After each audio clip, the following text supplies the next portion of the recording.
I know it sounds crazy to say the YouTube shooter wasn't wrong. She went to YouTube headquarters and randomly shot people. There's no way to justify that. But bear with me, because by the end of this video, the reasons why it wasn't wrong are gonna make complete sense. First, let me start by saying I am sorry to everyone who's been affected by this. To the people at YouTube headquarters in San Bruno, to those in other offices around the world, and to the extended YouTube family of creators.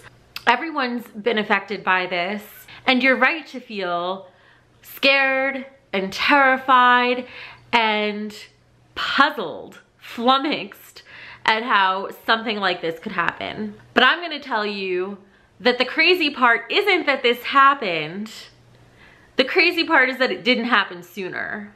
YouTubers have been talking for months about the negative changes that YouTube has made to their platform. I mean, I'm one of them. I stopped YouTubing full time last year because it impacted the viability of me making a full-time living. And we now know that the YouTube shooter did this because of the changes made in February that demonetized small creators and made it infinitely more difficult for them to make money on the platform.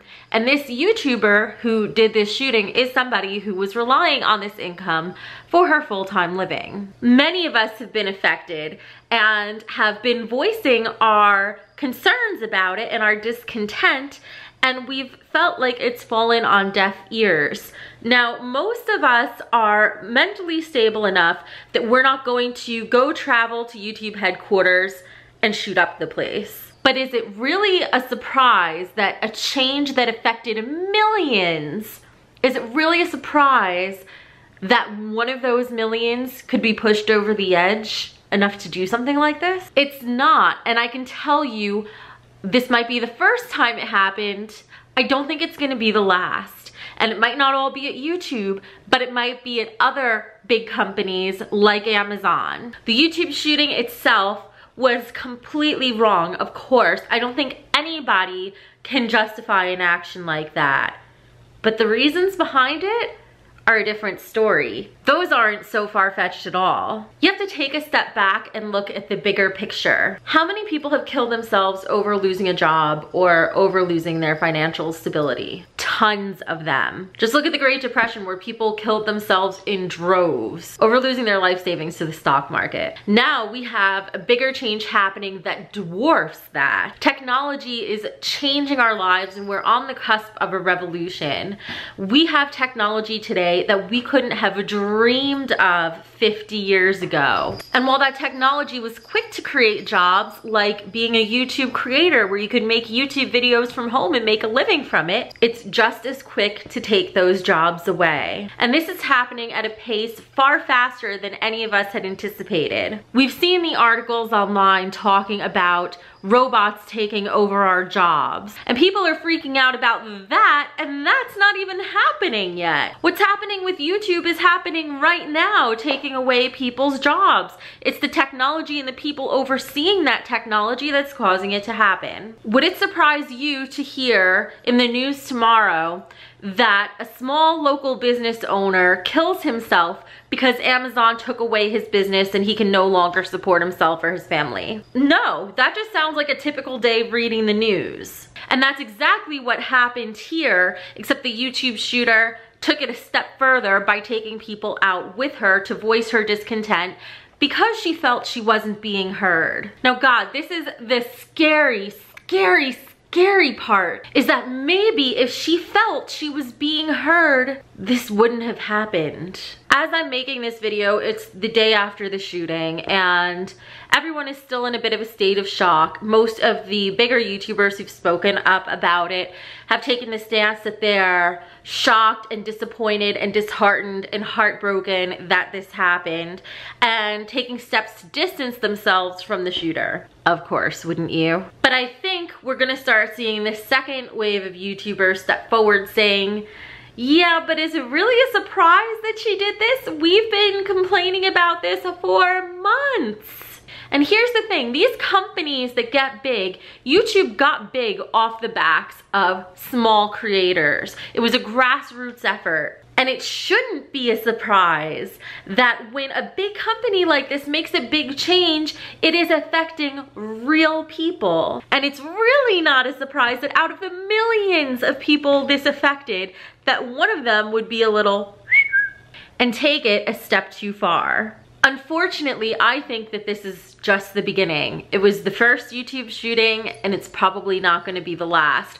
I'm not saying the next shooting is going to happen at YouTube, but don't be surprised if this starts happening at places like Amazon or other big companies as the technology revolution continues. Now, I know this shooting was crazy, and I can't take that crazy away, but I can help explain what made it happen. I think to fully understand, you have to look at our country. In the US, we live in a country where capitalism is king. Everything in the name of capitalism is okay. Companies like Google that get big, even though they started by saying do no evil, have to do some evil by the time they get to the size they are today. And in this country, we tend to look the other way. In other countries though, like in Europe, steps are being taken to regulate big businesses like this, perhaps because they see the impact that it might have. Now look, I'm not saying more regulation is the answer. I'm not saying regulate big businesses, regulate gun control, regulate people who are absolutely mental and take things a step too far. That's not all there is to it. There is a different answer we need to be looking to. And that answer is personal responsibility. YouTube, you are a victim in this, 100%. There is no way that you deserved something like this to happen. No one does. But there are things you could do to stack the odds in your favor to stop events like this from happening. You and all the other big companies like you. You need to realize that your community is not just numbers. They are people. I know this sounds obvious, but if it was obvious, we wouldn't be surprised about this shooting. YouTube, you made changes that seriously affected the lives of millions of creators and likely affected the livelihoods of thousands of them. And that's being conservative. Unfortunately, this shooting comes down to one simple principle, which is that every action has an equal and opposite reaction. There are things you could do to stop this from happening again, or to at least make it a little less likely. First, you need to make your community feel like you are listening and that you hear us. Because I think with the YouTube shooter, if she felt like she was heard, there's a chance this might not have happened. And for God's sake, if you want to get really scary about it, what she did could have been a whole lot worse if she was more adept and had planned better. So please, let's focus on trying to stop something like this from happening again. Let's make this really simple and look at the context of a relationship between two people. Doesn't it drive you nuts when your partner gives you the silent treatment? It's the worst. In fact, psychologists even consider it emotionally abusive because it's a way of telling the person being ignored that their feelings are invalidated and that they don't even matter enough to be addressed. You need to communicate with creators more. People have been complaining for years and years and years that you don't communicate with us. You don't communicate changes. You don't explain why you make them. And for the rest of us little people, we need to think of personal responsibility and try to not be as disgruntled by these things, because YouTube is a privilege, not a right. It's our luck that we get to post on this platform. It's not guaranteed to us.